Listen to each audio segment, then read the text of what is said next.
मेहनत आणि जिद्दीपुढे शेवटी ध्येयालाही झुकावं लागतं आणि परिस्थितीलाही झुकावं लागतं. हे सिद्ध करून दाखवलं काटखेडा गावातील एका अत्यंत गरीब घरातील विद्यार्थ्याने. वडील मोलमजुरी आणि सुतारकाम करतात. गेल्या काही वर्षात सुतारकाम हा व्यवसाय अगदी लोप पावत चालला.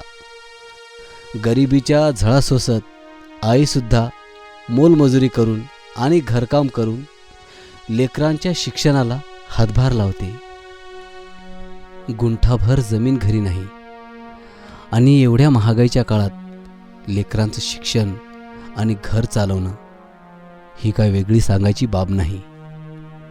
मोडकं तोडकं घर, राहायची सुद्धा व्यवस्था नाही आणि आईवडिलांचे परिश्रम पाहून पेटून उठलेल्या या तरुणाने एक आदर्श घ्यावा असं काम या काटखेडा गावात त्याने केलेलं आहे.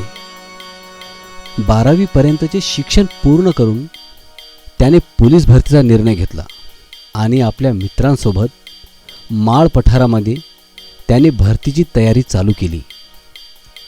कुठलीही अकॅडमी नाही, कुठलंही ट्युशन नाही. मित्रांसोबत अभ्यास केला.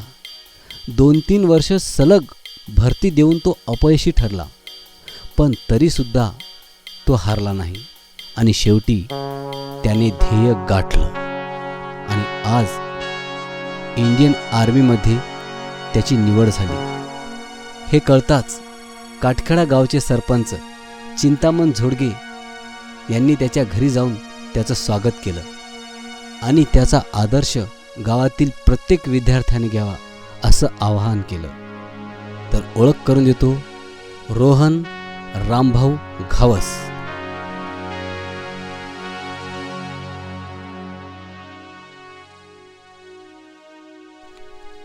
जीवनाची सुरुवात कुठूनही करता येते, फक्त माणसाने खचून हार मानू नये.